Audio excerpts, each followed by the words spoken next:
and aids in repairing the root as well as extrusion correction, and also it prevents any iatrogenic cartilage damage. Next step would be to repair of the torn meniscus using transtibial suture pull-out technique.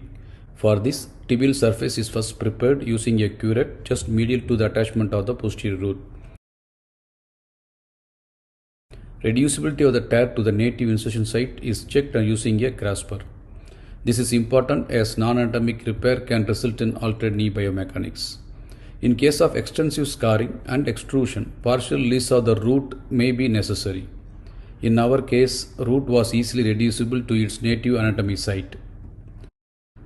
For creating the transtibial tunnel, an ACL jig set in 50 degrees and is placed over the posterior root area and reamed with a 4.5 cannulated reamer over a guide pin.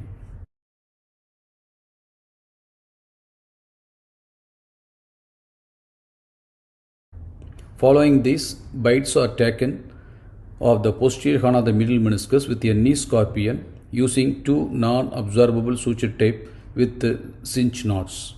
These sutures are then shuttled across the tibia using the suture retriever. Knot tying is done after centralization.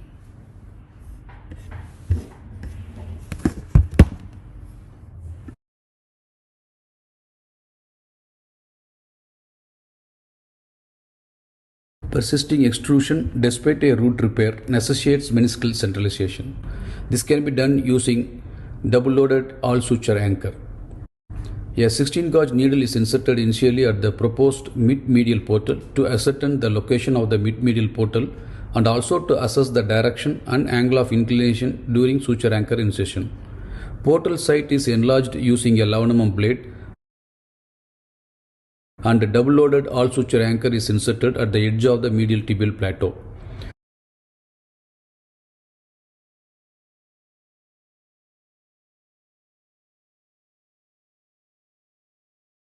A straight lasso is used to take the capsular bite. The needle loop and one blue fiber wire is shuttled out of the anteromedial portal. The fiber wire is passed through the loop outside the knee and then shuttled back through the mid-medial portal.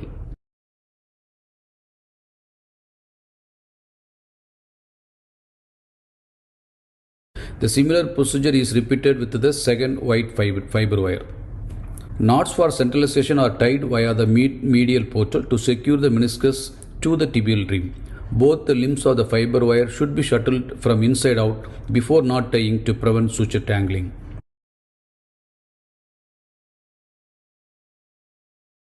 At last, the suture tapes used for root repair are tied over the tibial anterior cortex using a suture button, maintaining the steady tension in each limb to prevent knot loosening.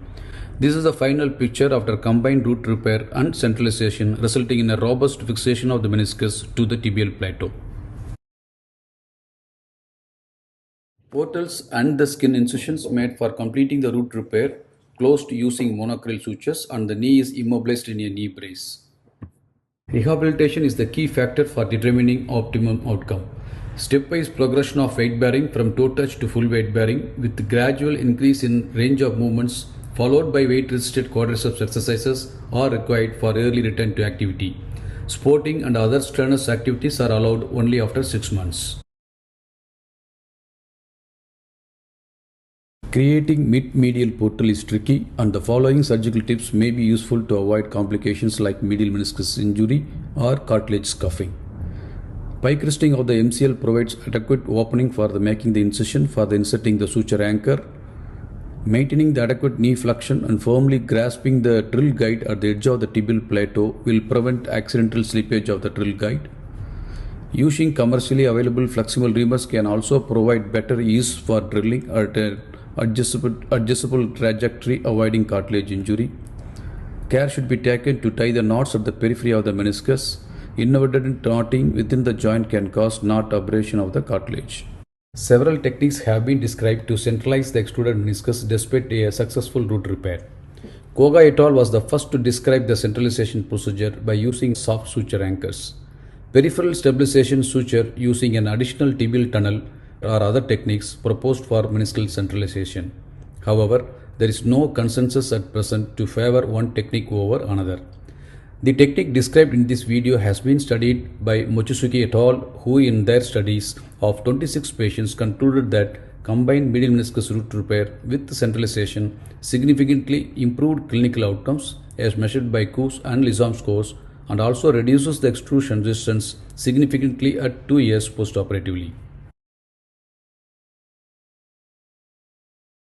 A tight medial compartment is one of the common problems encountered during a medial meniscus root repair. Pie crusting of the superficial MCL at the tibial incision aids in improving the space and thereby reducing the chondral damage during root repair. Insertion of suture anchor through mid-medial portal is challenging to get the correct inclination of incision. This can be dealt with using a 16G needle before making the portal. This would aid in understanding the direction and trajectory of the sleeve during anchor incision. Flexible reamers can also be used to get a better trajectory during anchor incision. Suture management is another technical challenge.